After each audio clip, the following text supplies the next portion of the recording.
person. So with that, I'm really excited to introduce Helen Dosik. I'm going to actually have her introduce herself and her resume. But she is one of our own Hazak members and a longtime member of Valley Beth Shalom. And today's topic is an introduction to memoir writing. So Helen, thank you. We're looking forward to this.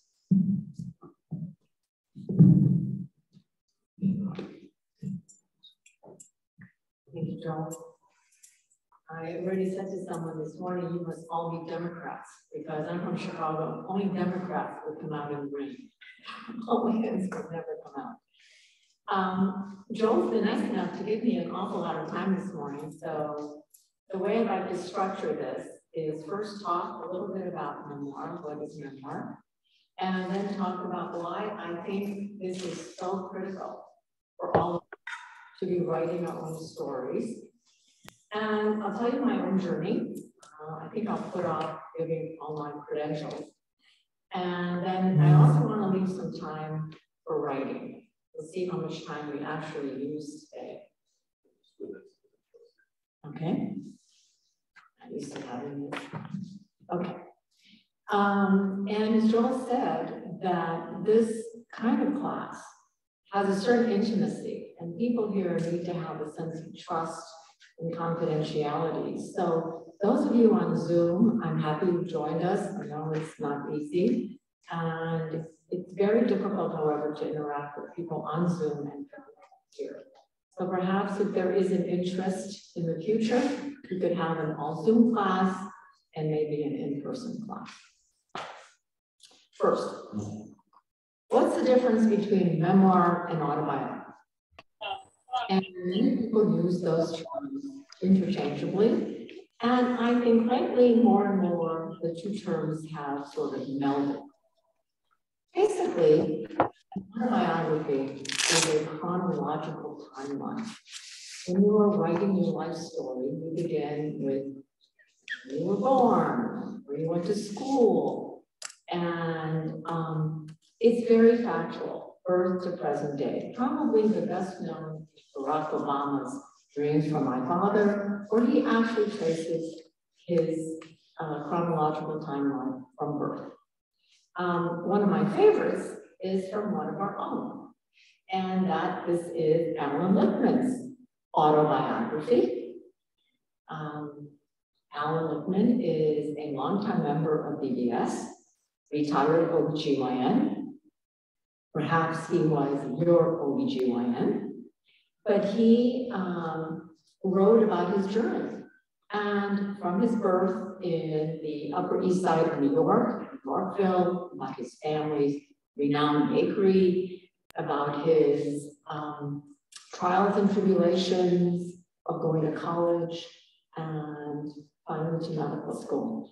What I particularly like about this book is that it's very revelatory. I think that Alan is very gutsy. He really tells you a great deal about his life. I don't know whether I'm as courageous as Alan. So memoir. Memoirs tend to be less formal, not necessarily chronological. Sometimes they have a specific theme that someone is writing about. You may be familiar with Anna Shapiro's book, Inheritance, where she finds out that her father is not her biological father. And these are some of the things that are occurring now because of some of the DNA matching programs, such as 23andMe. So it's a fascinating story because she comes from a Orthodox family and everyone was dark haired and she was blonde. And one of her aunts actually said to her one day, "Oh, we could have really used you in the concentration camps."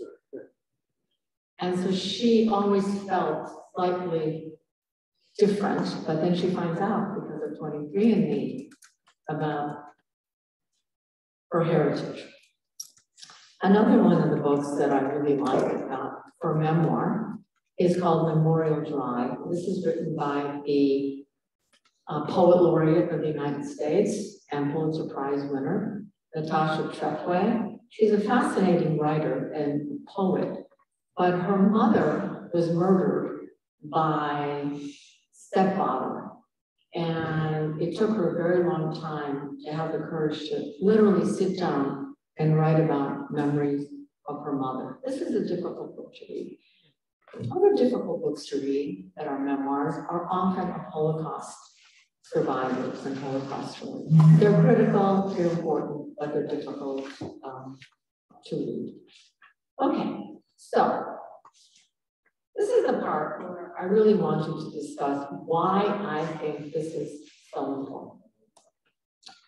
I guess the easiest one is it's important to write your story for your children, your grandchildren, your friends. But more important than all those factors is it's important to write the story for you. Whenever I make these suggestions to friends, they'll say, oh, my kids are too busy. They don't really care. I don't have anybody to read these stories. But there is someone, and that someone is you, and that becomes very critical.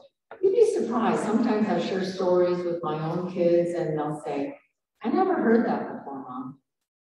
Or, you never told us that story, Nana. To this day, I wish that I had asked my mother and my father all sorts of specific questions about their life. They grew up in these little shtetls in Galicia, and although they talked about things, many things that they did not talk about. For instance, their wedding. I really know very little about my parents' wedding in 1940. When I asked my dad, and he was a real storyteller, he said, well, there was a bottle of schnapps and some schmaltz herring, and that was it. And when I talked to my mother, she wanted to talk about her sister's wedding, which happened in 1938 before the war, and hundreds of people who came out, and rather than talk about her own. So these are things that I wish I had done, and that's one of the reasons that I'm trying to leave these stories for my own children and grandchildren, and really for myself, which is what I'm going to talk about. My sister and I often talk about an event, and we have two different versions of the same story. Two totally different versions. And each one is important. I have my story, she has her story. And that is why memoir writing becomes so much more important. I have written pieces that I have never shared with anyone. Some I have shared with my husband. I'm going to read a couple to you later on. I was thinking about storytelling today, as a matter of fact, and I thought to myself, rabbis get to do storytelling from the Bima. And we all know how great the storyteller Rabbi Feinstein is. And we know his stories. We could probably, all of you here, could probably repeat his stories. We know the story of Rabbi Feinstein going on a date with his future wife, Rabbi Nina Feinstein, and going on Tisha B'Av to hear a new rabbi, Rabbi Shulai's PBS. That's the story. He gets to tell it from the Bima. Rabbi Shulai used to talk about conflict between his father and his grandfather. And Friday night, for those of you who were here at the installation of our brand new rabbi, Rabbi Leibovitz, this was part of the program. And there's a photograph here of his bar mitzvah, with his father and his grandfather.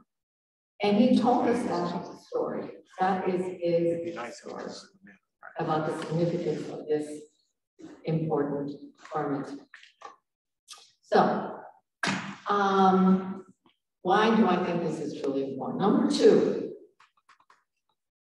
and that is writing your memoir is important, especially now, for regaining our sense of self. The pandemic, COVID, has created, I believe, an alternate reality for all of us. We spend our lives talking about masks and vaccines and boosters and social distancing And the conversation is, are you eating inside or are you eating outside? Are you traveling? Are you going back to the theater? Are masks required? My friend is isolated in her assisted living facility.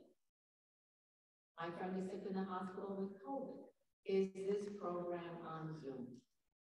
So what we need to do really is we need to regain our identities. And perhaps for some of us, it's finding your identity in the first place.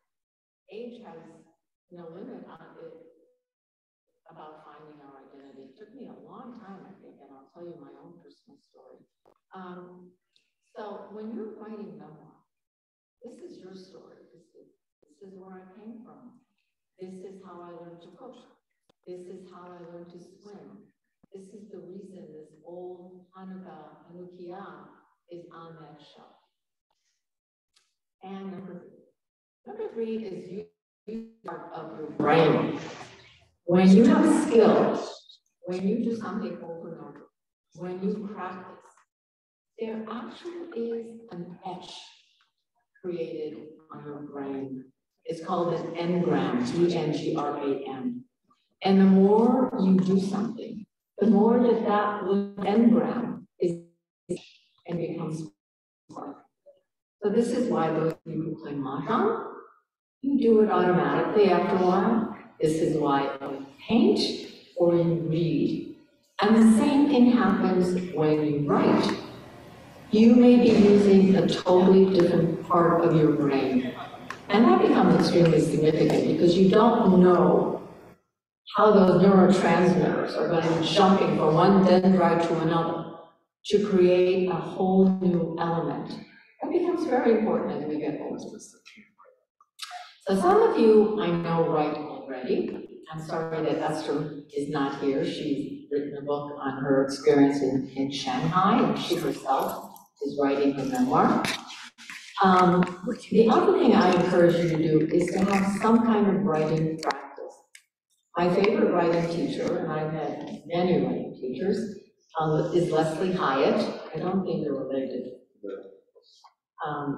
And she always told us to set the bar low. What does that mean, to set the bar low when you have a writing practice? It means write for 5 minutes a day. That's doable. Write in the morning, write in the evening. Write when you have an idea. I always have a little notebook, and when I have an idea, I write it down so that I get a chance to do something with it later on. One of our members, PBS members, Mrs. Kamal, to whom I speak now and then, told me that her daughter-in-law suggested that she have a gratitude journal. And every night before she goes to sleep, she writes in her gratitude journal. I thought, what a wonderful writing practice. This is really amazing. So here's something that I wrote about 5-6 years ago. I noticed that my husband is on here. I don't think this one says anything derogatory. Okay, this is called The Chair. My daughter calls. Mom, I am rearranging my house to make more space for the girls, and I don't have room for the armchair you bought me when I got pregnant. Get rid of your old chair and take this one.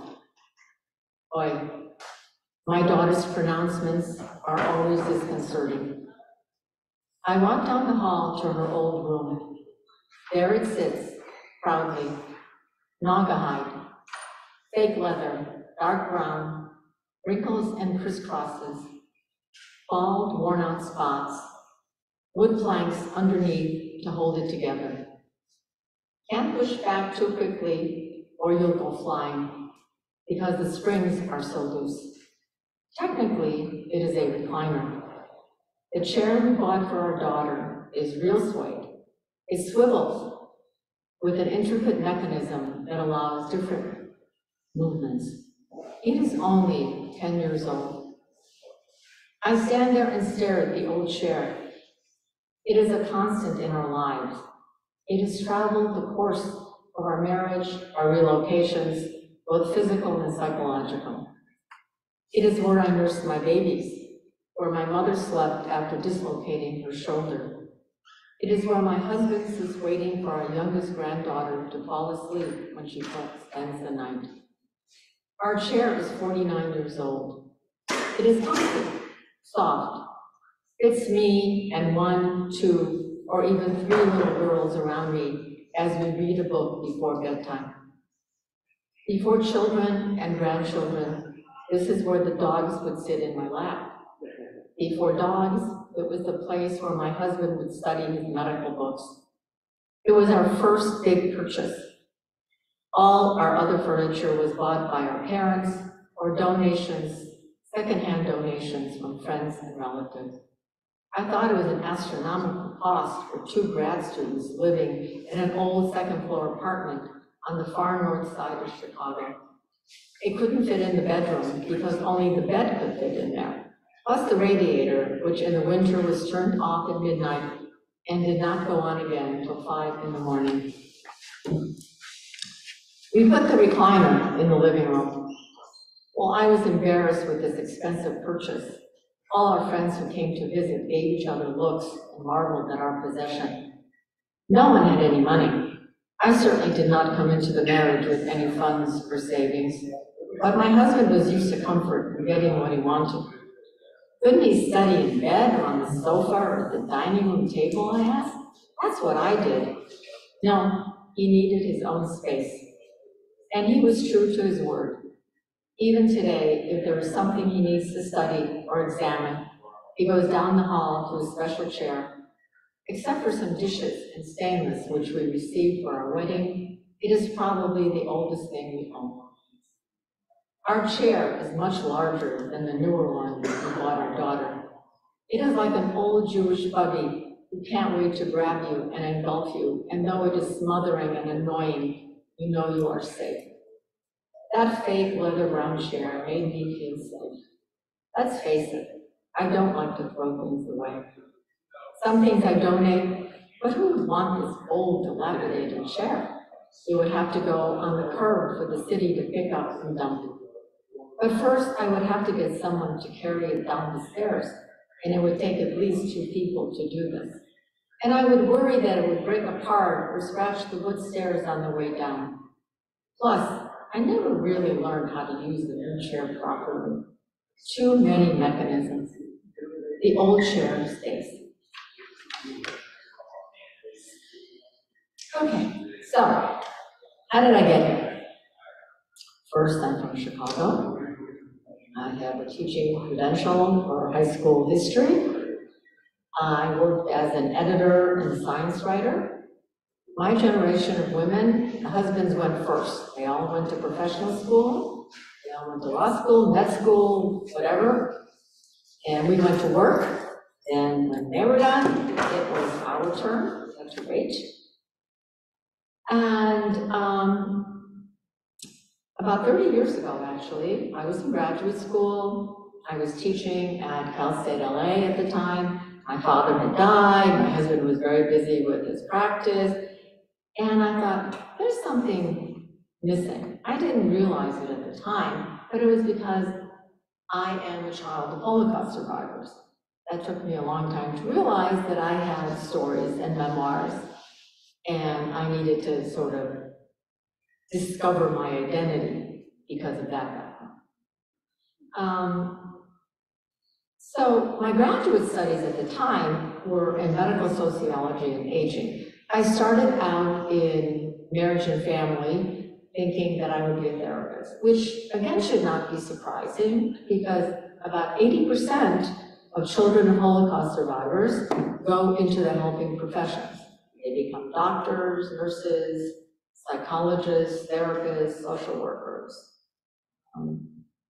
But I kept gravitating towards medical sociology and aging, and that's where I basically landed. My professors in graduate school at USC were the giants of gerontology and aging. I had teachers, professors like Eileen Crimmins and Judy Treese and Herb Bankston. Herb Bankston was the most well-known sociologist of aging at the time. He actually wrote the first book ever on grandparenthood. No one had ever written a book on grandparenting until about 1980, and it was Verne that wrote it. So I thought, well, what am I going to do? Writing all this scientific stuff. In Chicago, I was a science writer and editor. When we were in Houston, I was the editor of the American Journal of Medical Technology. I really didn't know what to do with myself. I thought, well, I really can't write long fiction, but I'll do poetry. Short, not a lot of words, emotion laden, I'll do that. So I studied with Sylvia Rosen. I first went to a program called Women's Village. I don't know if any of you remember that. It was what we have today, like Hazak. You could sign up. And I studied with Sylvia Rosen. She was really a fascinating teacher. And I went to poetry readings, and I actually went to some of these open mics. But then, life intercedes. Kids, graduate school. So then I did playwriting, and I wrote a number of plays, and actually some pieces were actually done. That was fun. But I thought, I need to find a way to kind of tell my story. And I think I found it. It won't have a story. Where's Louise? Louise is not here. Louise is one of 10 kids who grew up in Moyle Heights. Here's the story itself. And Lola Rabo, I have her permission to tell you this. I asked her the other night. Husband Jerry's here. Lola's daughter came home from school crying because one of her friends had said that her mother, Lola, had an accent. And her daughter never realized she had an accent.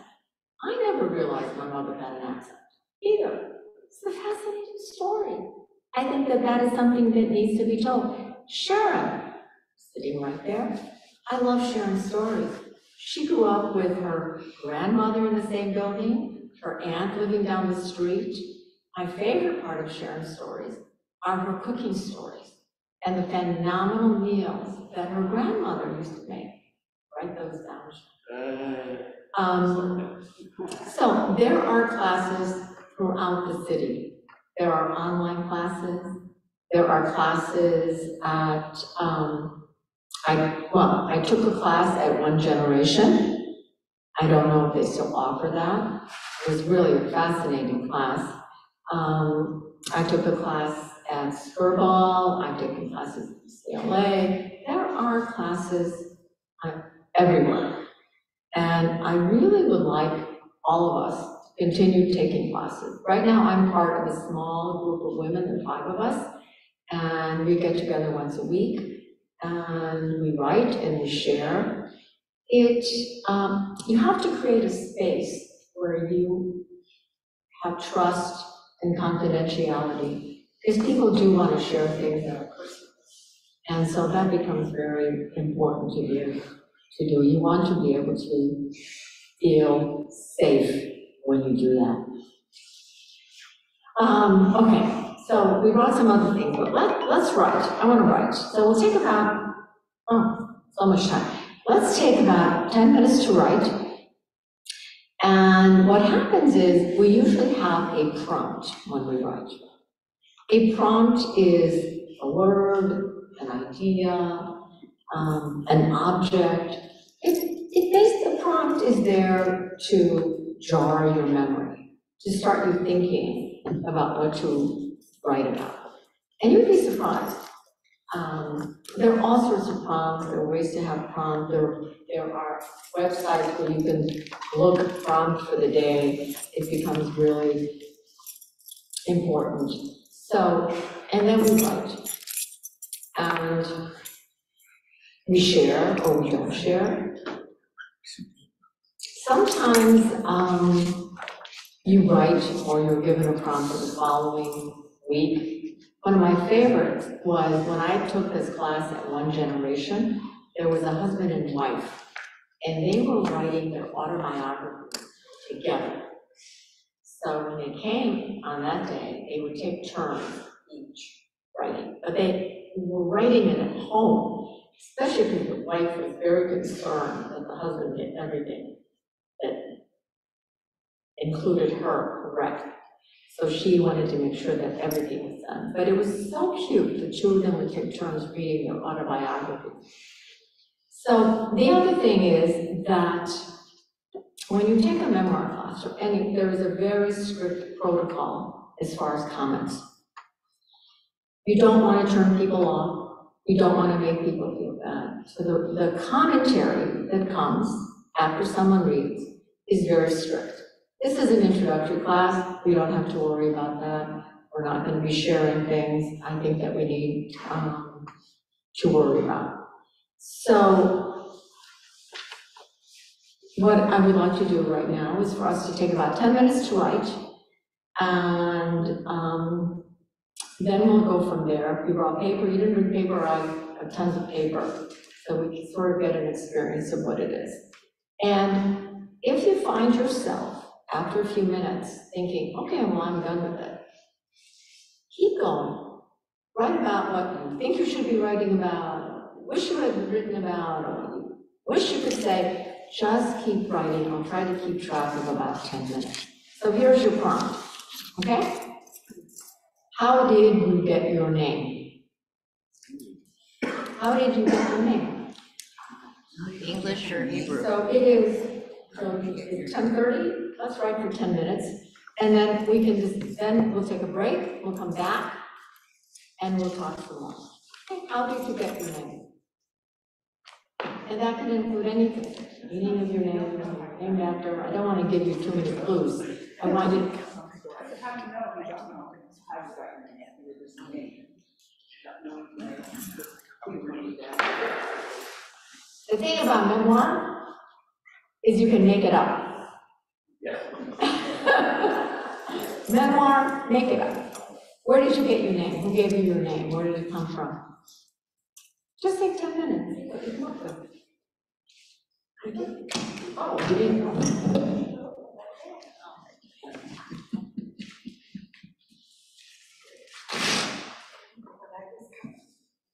Anybody else?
an extra minute and finish up. Leslie used to say, just keep your hand moving, keep your hand moving.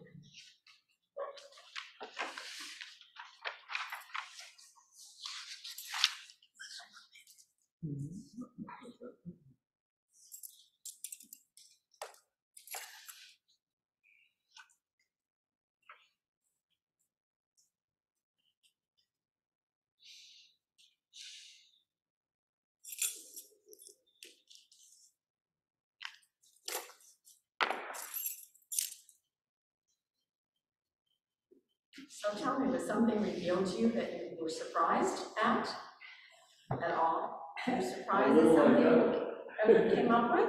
I was. I started writing as well, and I thought, whoa. Sometimes when we're just writing very simplistic things, something is revealed to us that we may not even realize that something is revealed to us. And that's what I like about writing. I mean, after all, remember, this is just like a draft. If you really like it, you may take it home and rewrite it 4, 5, 6 times. You may want to share it. I've actually started sharing some of my things with my kids and even my grandkids. I have 3, I mean, we have a lot of men here, but I have 3 daughters. I mean, I have 1 daughter, 3 granddaughters. I actually wrote about getting my first bra. They thought it was hysterical. It was the funniest thing they'd ever read. But that's a very serious kind of issue.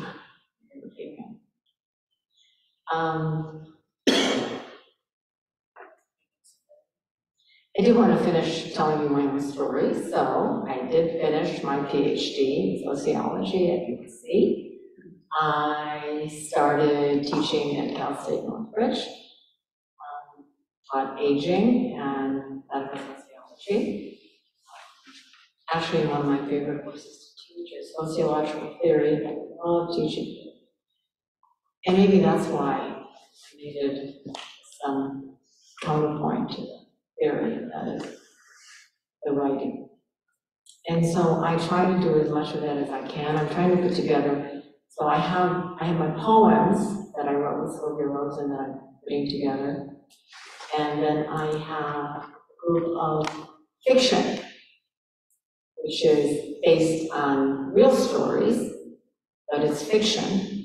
And then I have these other little pieces. I'll read another one to you when we get back. So let's take a few minutes just to get up and stretch. That's important as well. Leslie would have us do all sorts of exercises in the midst of class. And then we can come back and we can talk some more, we can write a little bit more as well, because we have all this time. And we have to get comfortable.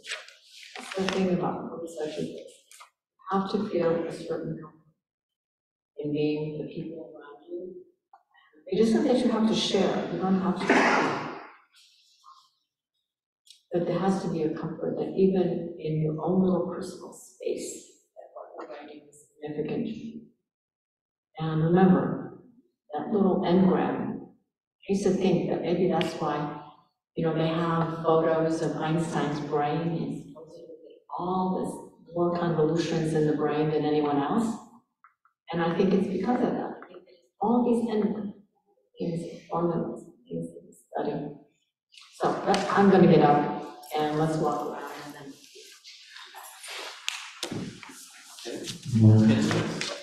I'm sorry? 10 minutes? Yeah, about 10 minutes, and people have a break, move around.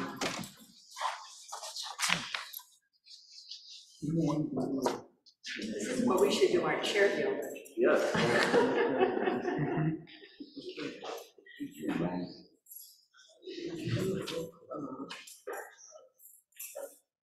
There was a book for the Man of the Year. Yeah.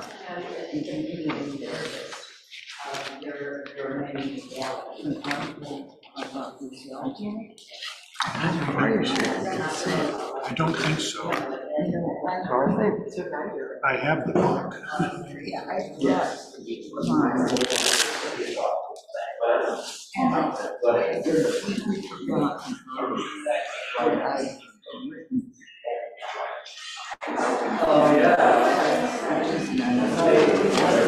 Yeah, I'll go check. I have the book on my bookshelf. I'll go take a look. I dug this out last week. Oh, that's terrific. What year was that? I can't hear you. Clear it up. 2007.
The worst day in my retirement happened when I got called in for a year and a half after I retired.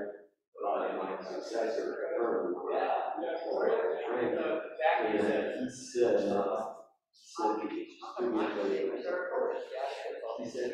go in and look at this file from a long time ago, but it's not relevant. The state language goes on forever. So I said, oh, I couldn't believe I wrote some of the things in that file. I mean, you know, I said, I don't understand. Maybe this was the first draft because. So they probably go through the things you're writing. Oh, yes, yeah, I often don't like to, sometimes I'm entranced by things I've written, but sometimes I say, oh, well, that's pretty misleading. Yeah, so when you write, you're targeting a certain audience. Yeah, You can't assume you can reach right. everyone. Right. You know what I did once with now a major, I mean, for decades, a major partner firm with the younger than I, and just there's something wrong with his writing. So I couldn't figure out what it is, and I finally thought he's not writing, he's writing for himself. And he's really brilliant. So of course he writes brilliant stuff that nobody else can understand. So I went into his office. This is all, I don't know where it came from. I went into his office and I said, give me a draft. I didn't know how to handle it. So I said, open, do you have a drawer that's more or less empty? And he said, well, I've got this one. I just answered it. I said, okay, put that in some other drawer. This is going to be a special drawer. I said, when you write anything, I want you to put it in the drawer. Come back the next day. Don't think about it overnight. Come back the next day. But I don't want you to read it. I want you to say who's going to be reading it. The client, of course, gets a copy. And it will be the senior attorney who's directing me, and it will be the IRS person who's going to someday presumably get this. So I want you to read it, those three, just pretend you're on a Broadway show and you're playing those three characters. And read it that way. And he turned into the great book. Because he just never realized that he was so smart. He was possibly.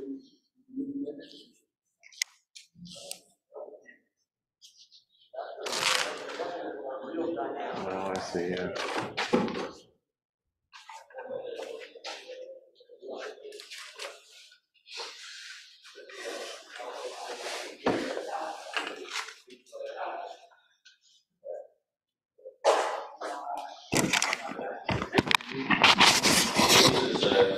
Can you take this whole setup and move it closer? Is that what you're thinking of doing? No, because we still want to use the TV. But I am going to pull the camera. Well, the problem is we're using the microphone in the webcam. That's too far back. And that's too far back. It picks up every single sound. People are complaining about the sound. Oh. And that picks up every single sound in the whole, anywhere in the room. Is this where you want it? Yeah, I think this would be a whole lot better for these others. We can turn it then if somebody else is talking. Okay. So they haven't been happy? Well, they kind of quit complaining, but I logged in myself and it is Okay. So this puts us closer to Sure. who's speaking and helps with the camera quality a little bit. because you can't. But ultimately, we're just going to use that camera and Hey, Jake, the internal sound system For today. For the next one. you can't like connect like a different speaker into here and use one of these things that says, again, somehow point the zoom to that microphone. I don't know where that goes, right? But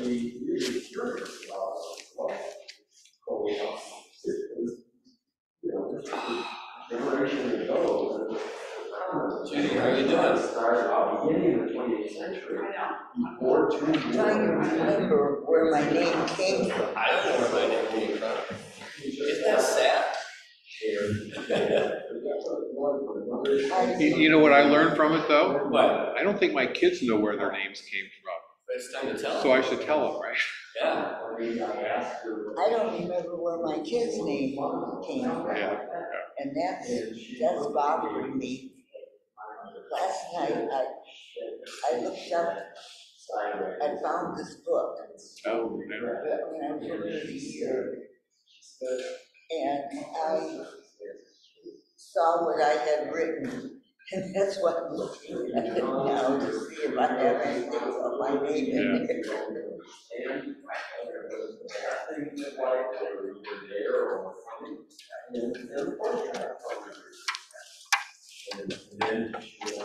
Hey man, the answer to every problem is another piece of hardware. Yeah, right. Or just, it's the price of the hardware that goes up.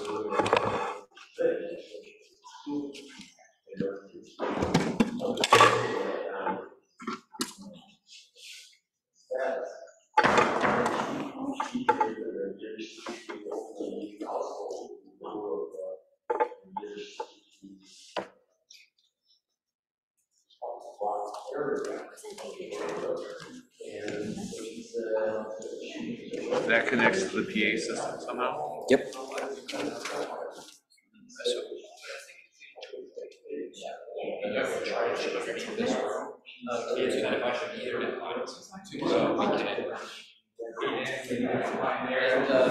Jeff asked me some very interesting questions.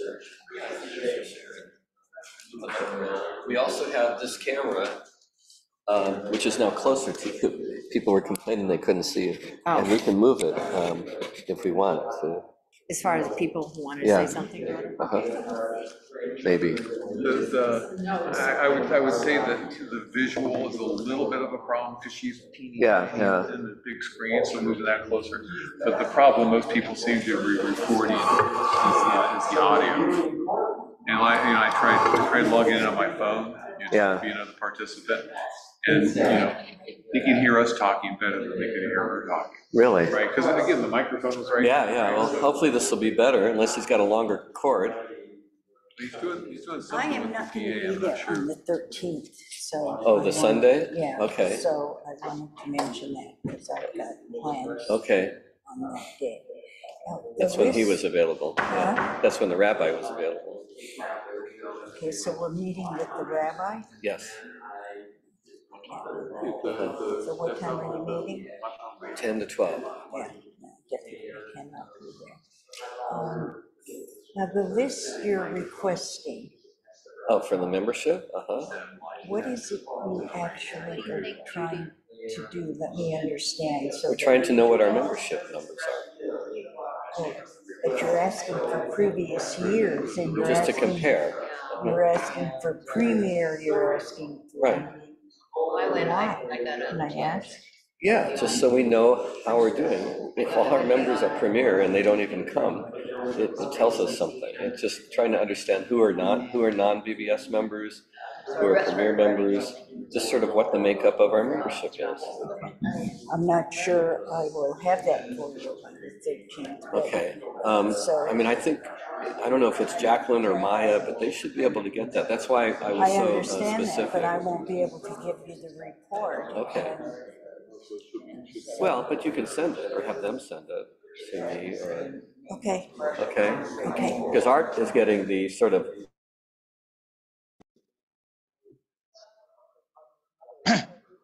No, it's pulling from the computer.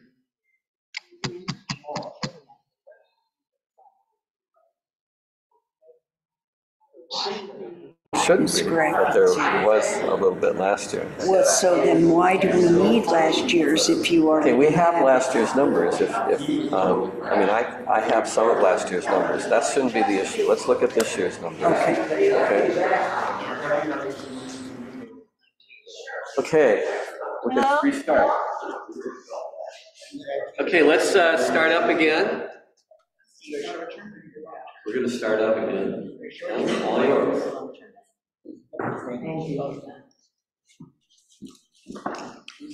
So, even a front Can you see me? like that This is Lola Rego. Can you hear? I like to share what I wrote. okay. Is it? It's Lola. I'm on. Just a minute. Just a minute, Lola. Can you make it a little bit louder? Can anybody hear Lola? I can hear you perfectly. Can you hear me? Yes. Yes. Okay. I wrote about my name. And this is what I wrote.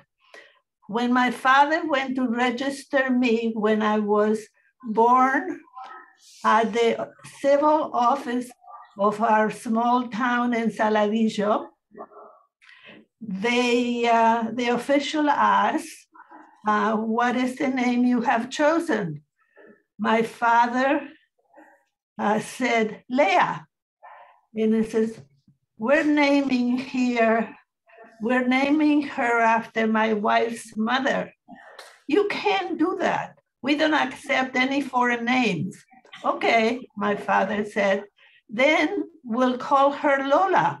Oh no, the official said, sorry, you can't use a nickname. All right, what's the name of that nickname? The official said, Dolores, and that's how I got my name. Very good. Very, very good. Anybody else want to share? Yes, it is. Okay. Tell me your name. I'm sorry. Edith Sobel. Edith Sobel. Let's get the mic. Thank you, Edith. Well, my father always called me Yitzhak, so I think it must have been after his father Isaac, and that's my memory of my name. What do you think about? Did you write about what you thought about that? Well, I said I don't know anything about my grandfather or grandmother, but I remember my grandmother coming to North Bay, Ontario, Canada, because I remember seeing her in a rowboat when I was a little girl. She came from New York. My mother was born in New York, and then I go on to talk about. Please. Her older brother was Uncle Joe, then there was Shirley and Irv and Manny, so there were 5 of them I remember, and Joe's wife was Ray, but I can't remember the name of any of their children. Shirley married Lou, and Irv married Marion, Lou's sister, so it was a brother and sister who married a brother and sister, I remember that. Manny's wife was Anita, but I don't remember their children's names. Their last name was Flaxco. My mother was Molly, and my father was Sam Greenberg. My sister was Florence Fishman.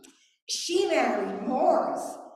My cousins were Susan, Shelley, and Michael, Florence's kids, and Renee and Arlene, Irv's kids, and Melvin and Irma, Shirley's kids. Do you want me to go on?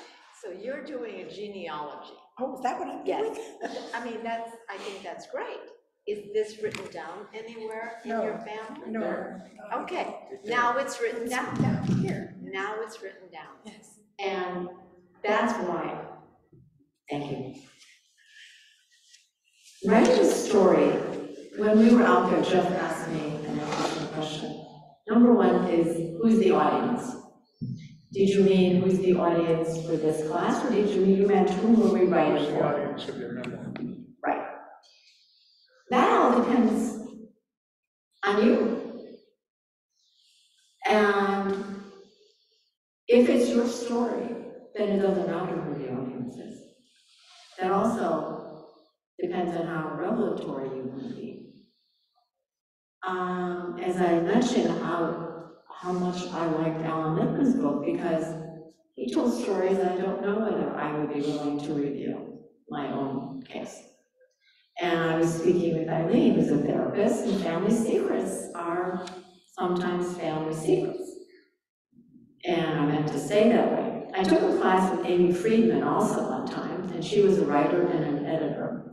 And she helped her aunt write a memoir. And one of the things that her aunt revealed was that she had an affair. And before this was published, her daughter, the aunt's daughter, Amy's cousin, saw it and was hysterical. You can't include this. I don't want anyone to know. And went on and on. But the mother, whose story was, said, no, I want this as it is written because it is my story. So I think it also depends on how brave you are, how important it is to get out. I'm still working on that myself. Although I think I've written about things that I never thought I would write about. So that becomes important as well. Before we go on. Anyone else want to share their name? Okay. My name is Jeffrey Lewis. These are modern examples of names that were considered too old-fashioned to give to a newborn in 1951. So Jeffrey was the Okarant derivation of Jacob, and Lewis was the derivation of Lev. Oddly, both Jacob and Lev are now more popular names for kids, Jeffrey or Lewis, than Jeffrey or Lewis. Nobody names their kid Jeffrey or Lewis anymore. The same thing happened with my sister, Oliva Shaw. She was named Marcia after her grandmother, Miriam. Now, Miriam or Miri is one of the 10 most popular names for Jewish newborn girls. My grandfather Jacob came to this country in 1923, leaving his wife and 2 infant daughters behind in Poland, while he worked in New York City to create a life for them. He was able to bring them to New York City 6 years later, but he died of a heart attack 4 years after that, at the age of 35. So I never knew him, but he was very beloved and a brave pioneer for my mother's family.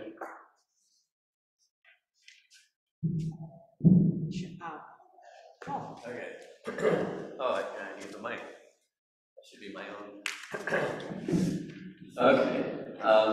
How did I get my name?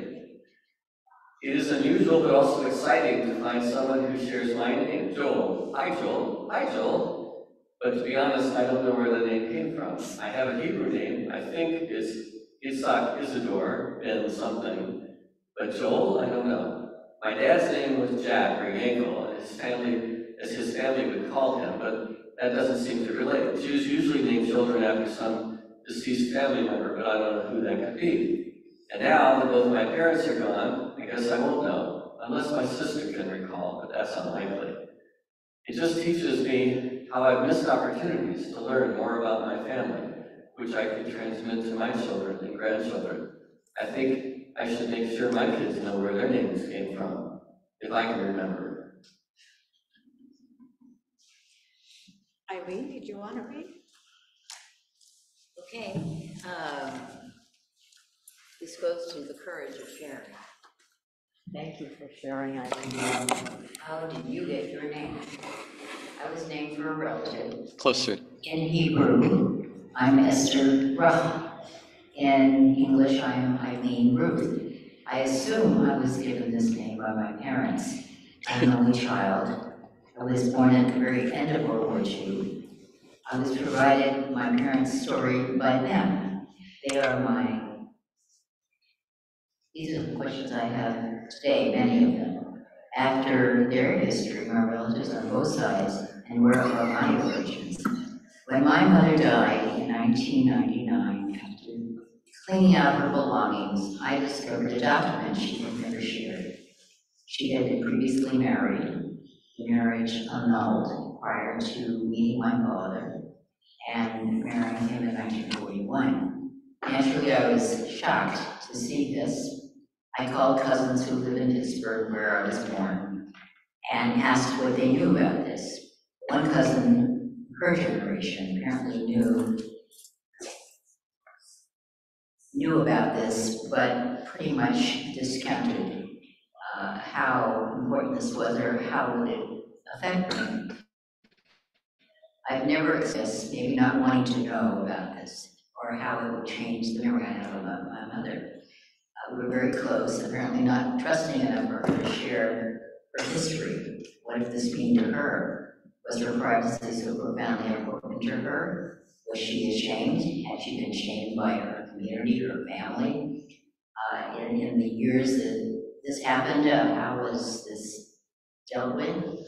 I'm an only child, so there are no siblings to join me in this search. Maybe this would be a good opportunity for me to explore. Wow. I'll try to share. Okay.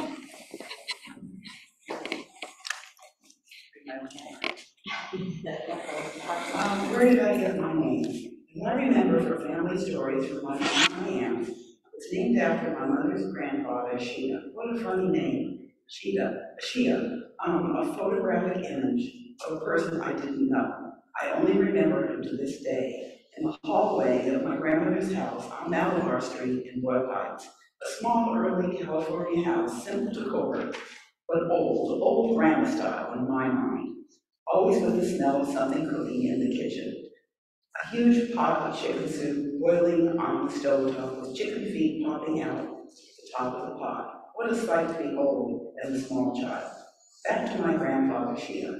He was only present in my mind in the hallway, in an ornate oval pendant picture frame, an austere three-quarter pose expressing no emotion with a focused stare as if looking directly at you. As a child, his appearance was scary, very scary to me. He looked different. He had an oval face with a very, very long gray beard, with a funny tied hat and dark clothing, and I'm not finished.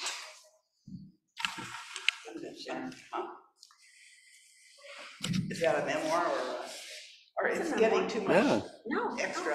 Okay. Anybody else? Oh, I'd like to read. There's a hand Somebody on Zoom too. look, the thing about having a prompt, it could be something very, very simple. You don't really know how it will jar your memory and what images it evokes, very simply. And that's why this is, for me, this is such an important thing for all of us here to do, especially since at this point in our lives, our sense of identity, our sense of self becomes extremely critical, not just for us, but for our families and for our friends. And so it's important to get these things down. You don't have to share them with anyone necessarily. You don't have to share them. Some of them in my little group of 5, people have shared things. Use the mic. People have shared things that are confidential to that group because they've gotten to the point where they're very revelatory and they don't want it to get out. But it's important for them to at least share those stories. Like Eileen's story. That's an amazing story, Eileen. And I think that that's what happens. One of my books by Jonathan Safran Foer, who we've all read, his mother is a child of Holocaust survivors. At the age of 40, she found out that from her mother, just in casual conversation, oh, your father was married before and had a child. Mm. So she goes on this journey back to Europe, trying to see if she can find any evidence if she perhaps has a sibling that is still alive. And that's the whole book, is this journey. So that's why these things are important. Yes, I'm sorry. Who wants to? So Carol. Carol. Go ahead, Please. Carol. Go ahead. No, you keep that. Oh, I can. Okay. When I was born, my parents gave me the names of my 2 great-grandmothers, Faya and Chaya. In English, these became Frances and Carol. As an infant and toddler, I was called Faya or Frances. Then, sometime before kindergarten age, my name was switched to Chaya or Carol. I never knew why it was changed, but I've been Carol ever since. Being called by my middle name has been a lifelong challenge that has resulted in my answering comfortably to either version, but it has left a wake of confusion among my friends, colleagues, and neighbors. Thank you, Carol. Thank you, Carol. Anybody else? Yeah, I did something with your gift. Okay. Okay? Mine's very short, so you'll be fine. She died so young. Her son missed her all his early years. He cried into her picture. As a grown man, he knew his child would bear her name. His wife had no say, no input. His child would be Slurlea, Sandy's Andrew, Lee, Americanized. It had a ring to it. It fit the child perfectly as he reminded all who admired his little girl. He hoped his mother would be proud. Sandy, that's a poem. That is a poem. Sometimes our stories are poems, and we can take the stories that we've written and literally structure the stories as a poem. You have written a poem. If you could make long sentences, Oh, I could. but its impact is because it is a poem. And each little line, as you should redo it, has impact and is emotionally. That's beautiful. I think Jerry, your sister has spoken. You must have equal time. and my wife's. And your wife. So these are difficult ladies to follow.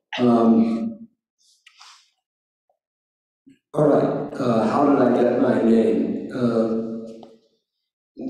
Following the Ashkenazi custom, Sephardic is different.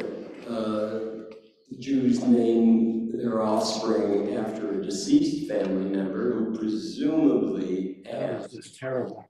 tended to have some valuable characteristics, character traits. That reminds me of it.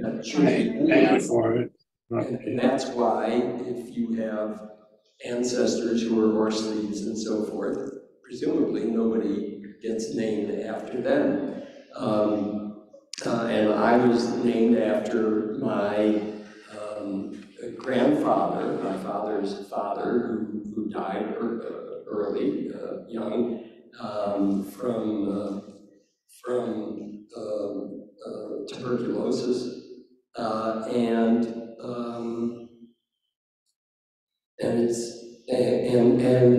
I won't repeat what Jeff said, which is that in American cultures of mid 20th century, they demonstrated a desire to have modern names, not the old names. Not the people who weren't named Golda if they were born in mid 20th century, typically. But we follow the practice of using the first initial, and that certainly happened to me.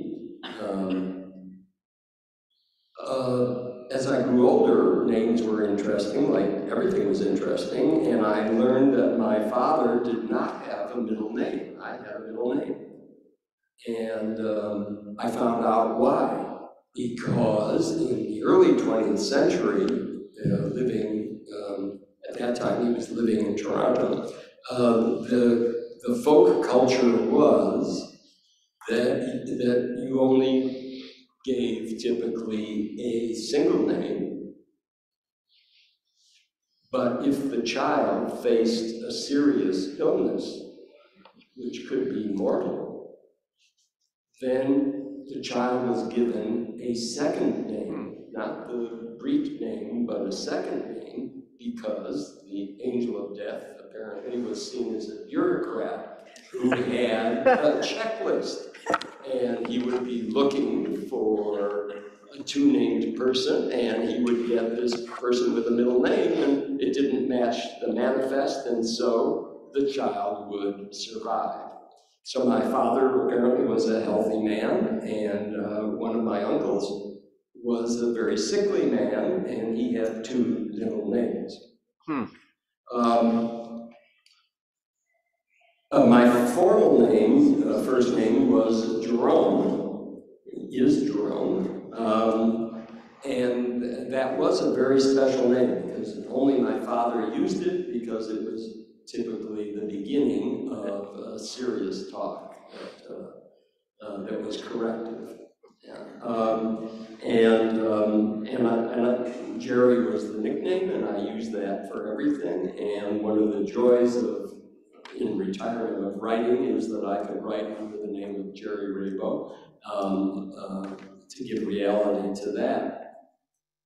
And then on a Jewish matter, there's a name that you mentioned it, Joel, I think, of when you're called to the Torah, when you have to give Yossi your full name and tribe, or at least if you're elevated. And I am a Kohen, so I took great pride in whatever Aliyah I was called up for. The Kohen name still gets recited. And the aspect of that is not that Yossi has treated me any better, but I was prepared for that because I asked my mother one time whether she was also from the priestly class, and she said no. I think that they may have been Levites or something, but at any rate, she was not a Kohen. And I must have said something snarky at that age, and her response, I'll never forget. She said, well, look at your uncles. A lot of them have red hair, and that's one way you can tell a Kohen. She said, the second is they all have anger issues. And sure enough, it was the mother's curse. Since that day, that's been my major character struggle.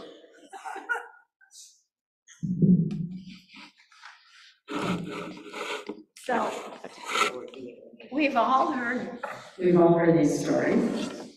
I don't know whether your children, your grandchildren, your friends have heard these stories. And maybe the stories that you've written are just for you and for no one else. As I said, there are things that I have not shared with anyone. Most I've shared with my husband, but not necessarily with my kids. So, again, I can't stress how significant some of these things are. Let me read you another thing, and we'll go off into another prompt maybe. Unless someone has any questions. Do you have any questions about this at all? I mean, I like to write in longhand, in a notebook with pen or pencil. Yes? I'd like to know if you have, There's a mic right here. do you have anything in your mind as your goal when you're doing a rewrite? Any specific things that you try in order to direct yourself on the second or third draft? Very good question. I think this is where the audience becomes important. If there's something that, and I've been in classes where people have been published and want to be published, if it's something that you hope will be published, then you have to worry about things like the beginning sentence and the structure and the ending.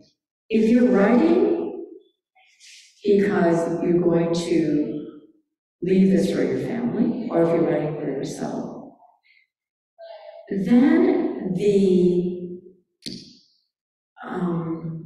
looking it over, this is one of the reasons why being part of a group is important, and commentary is important, because you do not see the way someone who is reading it for the first time is seeing it. So this is why the protocol becomes very important in the kinds of questions that you ask. And what happens in the protocol is you never ask the question why. Why is forbidden? You can say, when did this happen? You neglected to say the date, or you neglected to say at what point in your life this happened? Where did it happen? How did it happen? But you are never allowed to say why, because that has nothing to do with writing when someone is asking. And it is interesting sometimes, people write these very emotional, beautiful pieces with wonderful descriptions, but there are things that are missing because it's their story. And when we're reading it, we have those questions. So in many ways, if you're not willing to, let's say, share it with someone in the draft, this is why people find editors or find someone that will go over these things, because you don't see what you're missing. You can edit for writing, you can edit for description, you can edit for impact, but you're not going to be able to really edit it for the kind of specific questions that someone else reading it. So this is really why it is important to have someone, sometimes just show it to a friend, or show it to your spouse, or find someone that you are willing to pay, who you see as completely unbiased and professional, who can look at it. And people do, and this is, as I said, Amy Friedman, that's how she makes her living, is she's doing that. As a matter of fact, Alan took with Amy Friedman. I took a class with Amy Friedman. As I said, I've taken numerous classes. Some of it is because with each class, there's a new experience, there's a new set of questions, a new set of people. But my little workshop is working out very, very, very nicely. So let me read you one other thing that I did. We can continue. Excuse me for butting in, but could you please put down the microphone? We cannot hear you at home. When you put it down, we can hear you. Okay. So thank you. Sorry. If you lay it on the table, it would be just great. Okay. Maybe I should sit down and read this. Well, can I, in reference to the sound and the microphone and all that, yeah, what they're hearing is the microphone in the camera, not the microphone you're holding. What we hear is that microphone there. So what do you suggest? Well, again, I think we can hear you. Can everybody just put it on the table without the microphone? Yeah, so put down the microphone and just maybe you just speak to that mic. Okay. Okay. Pretend you're at home in your desk, right, with the webcam in front of you. Okay. Because that's the microphone they hear you from. Okay, I will do that. So you don't have to see me, you can just. Well, they see you. But, okay, so this is called stuffed veal. Sharon will appreciate it. It was a stuffed veal main course that taught my mother a valuable lesson about her future son-in-law. The first time my fiance's parents and grandparents came to our home to meet my parents, my mother served a formal but traditional European dinner. This included 2 meat entrees, in addition to a first course as well as soup. Dessert was simple, even though my father was a baker. Compote was always served, and there was pound cake and coffee cake. But this was a kosher meal, and it was the main courses that were the most significant. My mother spent a fortune on the kosher veal breast, which is prepared with a fancy stuffing. This was the top of the line, the most extravagant and sought-after piece of meat in her European mentality. The table was set beautifully. My American cousins came as well and brought their silver for us to impress my future in-laws. After the dinner was over, my cousin counted all the pieces before she left. I am still laughing. These were the cousins who sponsored us for immigration to the United States and were my mother's only remaining family. They were astounded that their immigrant cousins were so quickly realizing the Jewish American dream. Their daughter was going to marry a doctor. The one person at this gathering who was truly happy was Gary's paternal grandfather. Orphaned at age 5, he came to America from Russia with 2 older sisters and moved in with an aunt and uncle.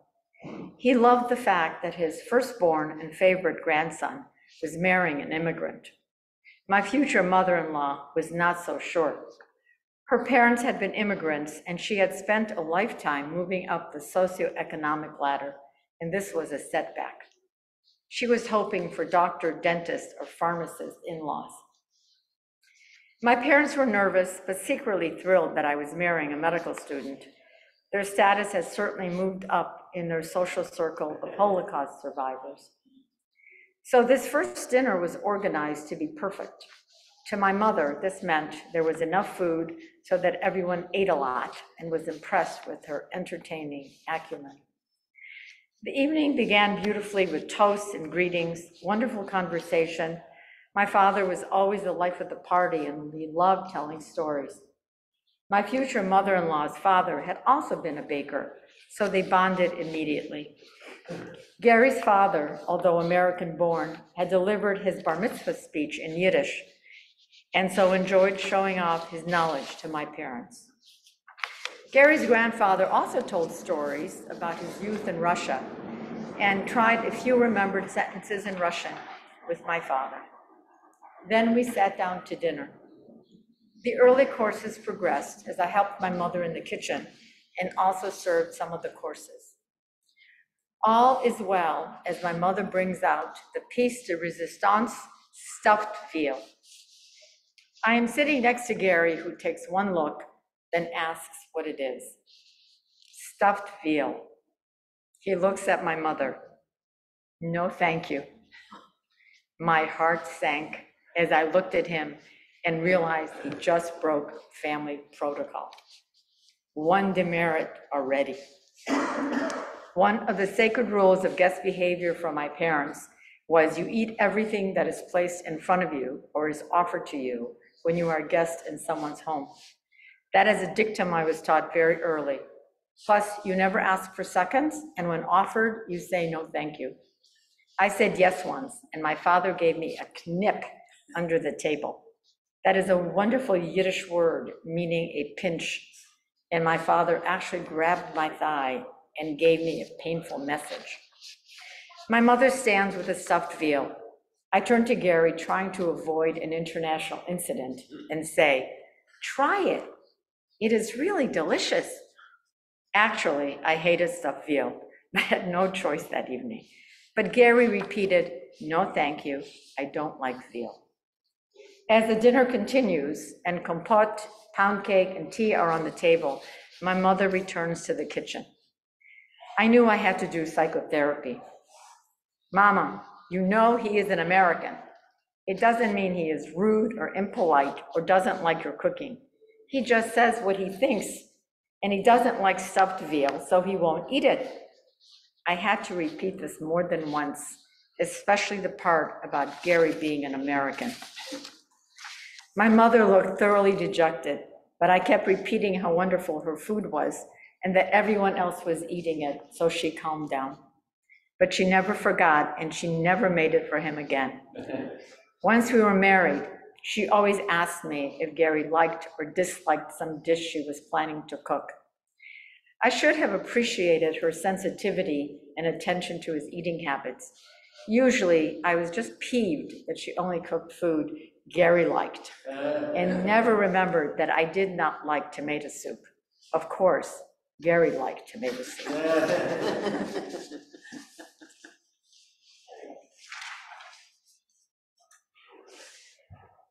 Joe.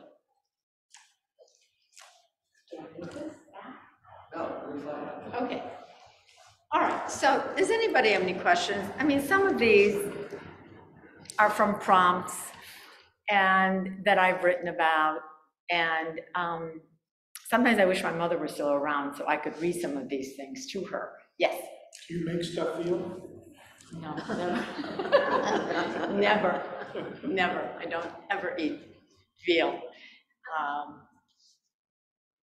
But you know, these are the kinds of stories that are our stories. And I did share. I was going to invite myself over for dinner. No, I actually, my mother is really good at chicken soup and knedlach. And I wrote a piece one time about the fact that she used to make it, and then I made it, and now my daughter makes it.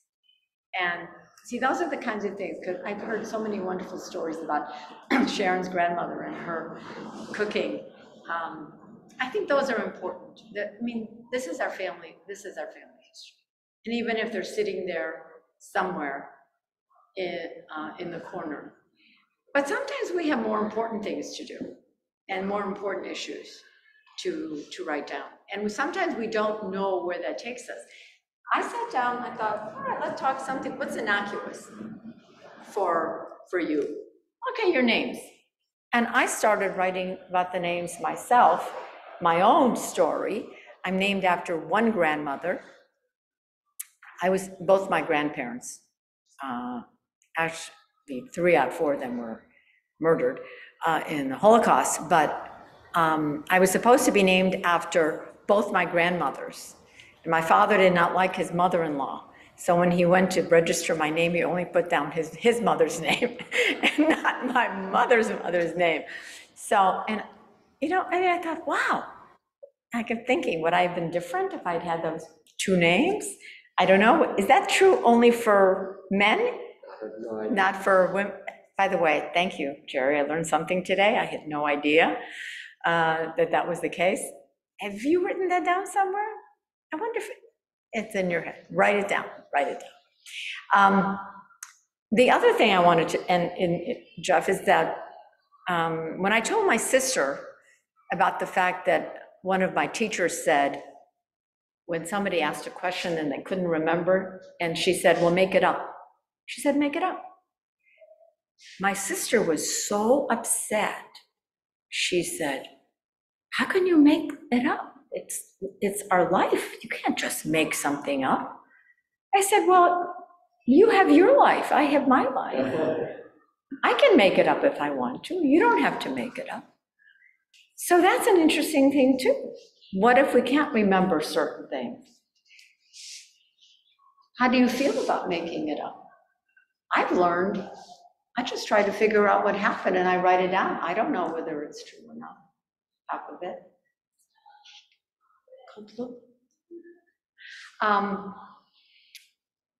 Helen? Yes, I Eileen. remember you talking about that couple that came, was it one generation? Yeah, one generation, a husband and wife. Right, but they may have had the experience in common, but perceptions are different.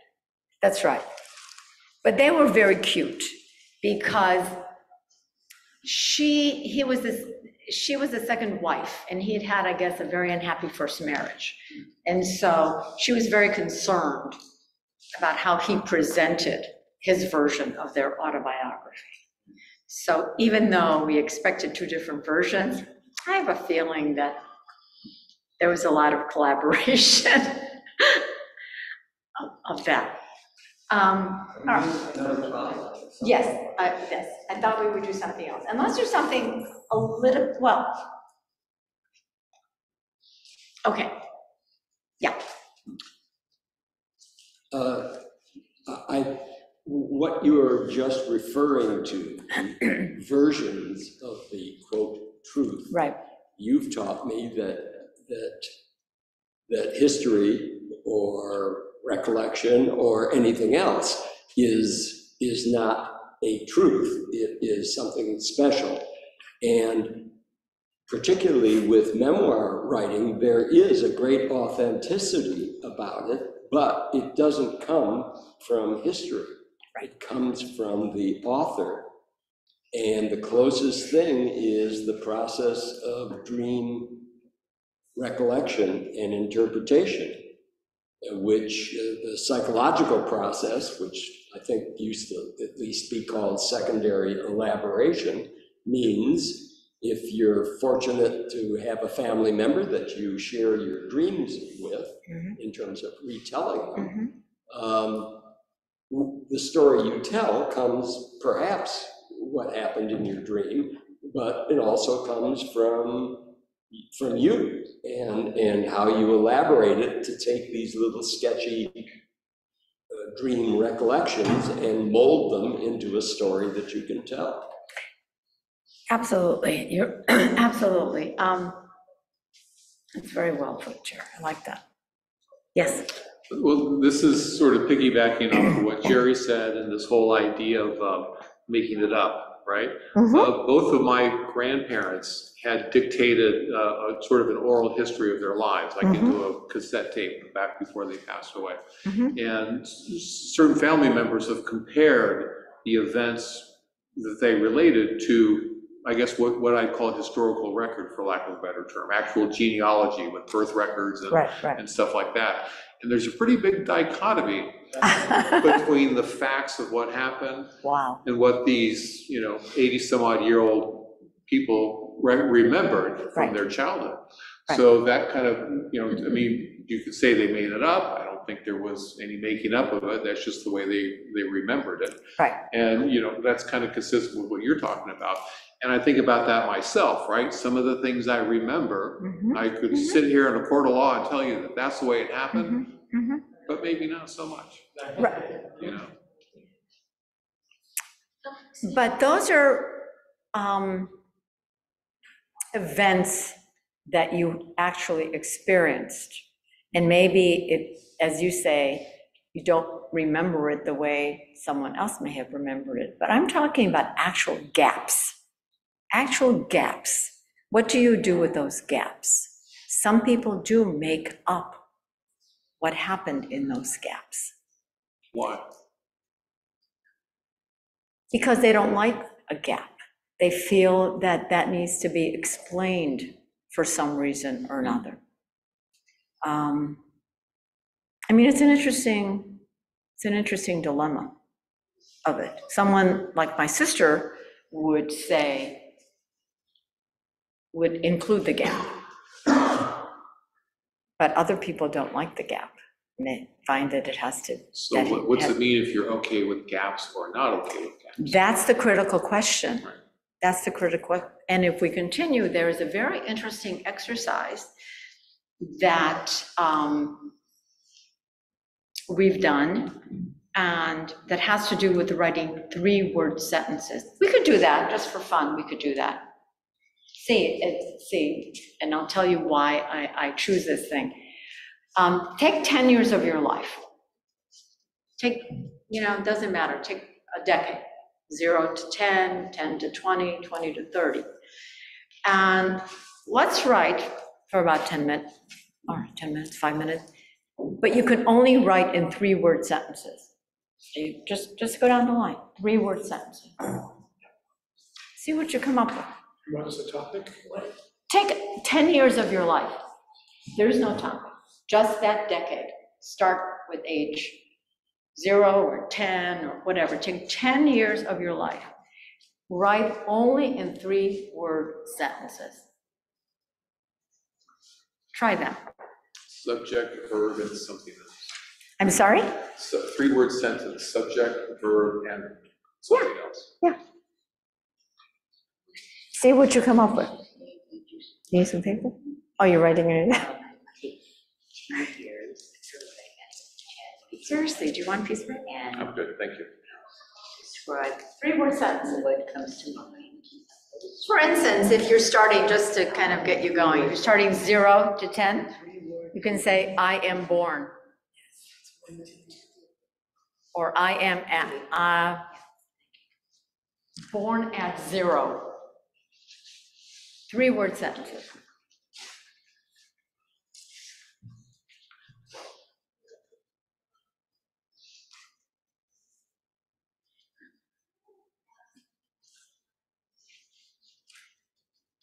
I left home.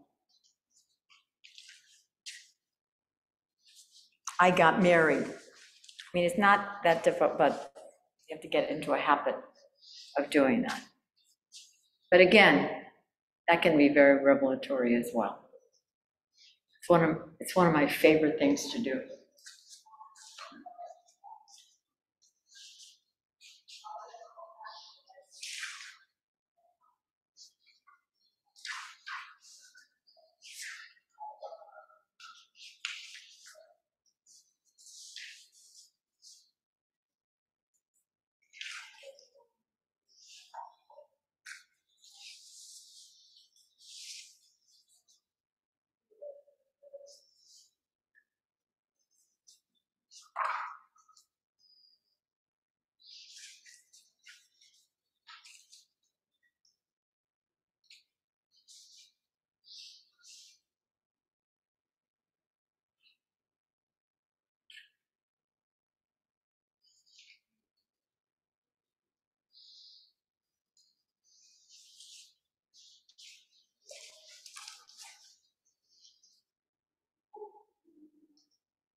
Okay, so what'd you think?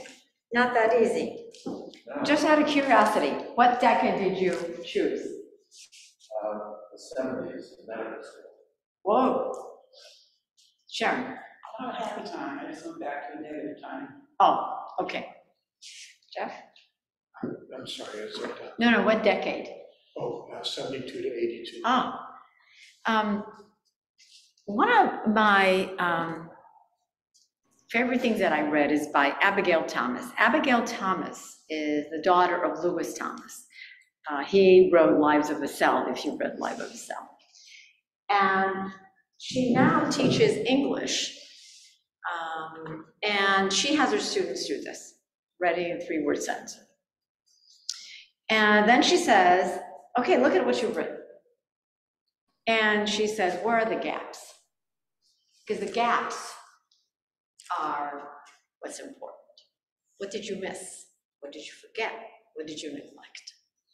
And that, I think, becomes interesting. But the way the prompts go, and this is why Leslie is just my favorite teacher, is that, for instance, here is the way we would get another prompt. We can talk about the 3-word sentences. They're not as easy as you think they are they? Especially for those of us who are so concerned about having a subject, predicate, verb, and you're so worried about your grammar that you don't think about anything else. So before we did this, I thought, here's another prompt. Think of, and do this, think of objects in your house. Think of write down 5 objects in your home. Just 5 objects. It doesn't matter what they are. 5 objects that mean something to you in your house. What do you have in your house that means something to you? 5 objects. What do they mean? Teapot, candlesticks, 5 objects. Doesn't matter what they are. Just write down 5 objects that have some meaning from your home that you have. Okay, if you have 5, pick one. Just do it automatically. Pick one topic. This is what we would do. Pick a topic. Pick one object. And so see, that would be the object that you would write about. So that's the way prompts often go, in the sense that you don't realize you've written down 5 objects. The one you sort of glom to and adhere to is the one that obviously has some significance to you, even though you may not realize it. And what are those objects? It could be a tablecloth that you still have from a grandparent. It could really be even an old pot. I have an old pot that one of my friends gave me that was his mother's. And his mother was passed away, just a special, wonderful person. And I love this pot. It's an old, those old pots with the copper bottoms. And every time I use it, I think of her. And I really should write about that. So these things are very significant in one way or another. Does anybody want to share their 3-word sentences? Those are tough. Okay, Sandy, please. Oh, no, we don't need it, I think. Do we need the? I was afraid. An empty refrigerator. Should I steal? Should I beg? Look for work? How to survive? Perhaps move away. Start over somewhere. In warmer weather. A better future. Yes, I can. I think you are a poet. I think you are too, Sandy. Have you written poetry? No, but I have written. I have a quick question. Yes. Isn't writing in the first person one of the most difficult things to do, so that you don't get tedious in saying, I did, I was, I went, I had? Have to rewrite constantly. You know, there have been tremendous changes. When I first started graduate school, and we were writing papers, we were always told, never ever write in the first person. That's changed. You look at anything today, everything is in the first person. So I think it's personal choice. I think it really is. Why do you find that so difficult? Oh, I don't now. Yeah. But when I started to write Yes, it, I found yes. I was, I had, I did, and it was getting tedious even for me to reread it. And I was redoing and redoing I see. to avoid it. Well, then that's where rewriting in the draft comes. Because if you find that every single sentence begins with an I, that is not going to go over there. Then you have to go back, and then you have to look at your sentence structure. That becomes structure and momentum and building up action. That's more of an editing thing than anything else. But it's perfectly acceptable to write in the first person. I seem to use dates. As I look at how I write things, I use dates. I start with when I was born, and I know that date. And then I know I was born in North Bay, Ontario, Canada. So that brings that to mind. Mm-hmm. And then we moved to Toronto, and I remember we bought a house, 28 Peveril Hill North. So all of this comes back. And I went to Vaughan Road Collegiate for 5 years because I remember we went to grade 13. Wow. I don't know nowadays if you go 5 years to high This school. was in Canada? Uh-huh. Well, they must have different education. Yeah, they probably have like a gymnasium or system in Europe. For the American colleges. Do they? Yeah, things like So they that. don't do that anymore. Yeah, I see. Yeah, that's probably. Then I think it's great that you're writing it all down. I just wrote according to dates, and that's how I remember. I see. Well, this is not necessarily an easy kind of an assignment, but it's always, I find it important to challenge yourself in one way or another. Excuse me? Go ahead, Lola. I went to Van Road Collegiate in Toronto. Oh, wow. Neighbors. Did you hear that? Lola went. To Vaughan Road. Right. That's fascinating. You see that? Landsman. Yeah, please, go ahead, Jerry. Go ahead. All right, perhaps like Jeff, mine is titled Beginning a Quarter Century of Retirement. I said a decade. Yes, and so my decade is age 60 to age 70. Okay. When I was learning about retirement. And this is my summary. Okay. And I actually welcomed the requirement of subject, verb, etc. Okay, age 60 to age 70. I retired early. Leisure eluded me. I could read, I could learn, I could teach, I could write, I could help. Nothing generated income. my expenses continued. I didn't care, my broker did. That was almost high truth. Yeah. Very good, yeah. I mean, we could do that too. We could, the thing about a class like this is that you can write, you can do poetry. And I suppose with the 3-word sentences, it's a lot easier to do that. People all tell me that they loved it. So anybody else? I should have brought one of mine. So, Carol, yes. I chose, the 10 years that I chose are from age 50 to 60. Had a grandchild. My life changed.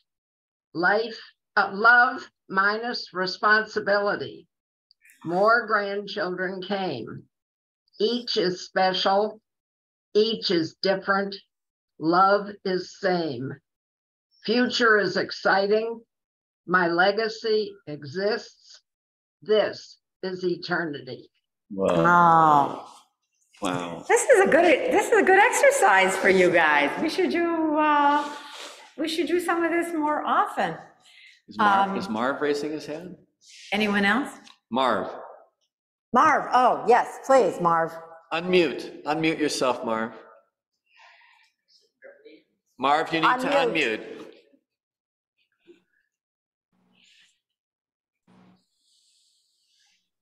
Can you hear me now? Yes. Okay, 20 to 30. Father was upset. He was dismayed. I dating Judy. Judy's father, rabbi. Dad was socialist. Afraid of conversion. First date. Judy fashionably late. Finally came down. Henry and I discussing original religious values, no prayer rules. Judy dismayed, Henry delighted, good husband material.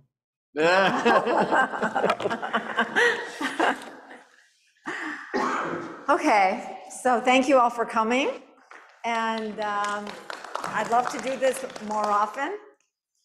I think it would be a lot of fun to do that. So I guess that's it. Yes, thank you, Helen, very much. Helen has invited those of us who are interested to continue working with her, meeting with her on memoir writing. We haven't worked out how we would structure that, whether you mentioned it could be on Zoom, it could be in person, Well, I both. think it depends on how many, it has to be either all Zoom or all in person. Right. It's very difficult. But I can't really interact the way I would like to. Right. So if there's enough, then I would love to do that. So we may send a follow-up letter and ask whether you would be interested in meeting again on an ongoing basis. Oh, so well, maybe I'll just put a piece of paper down. If you're interested in continuing to meet with Helen, put your name down. I'll put this right over here.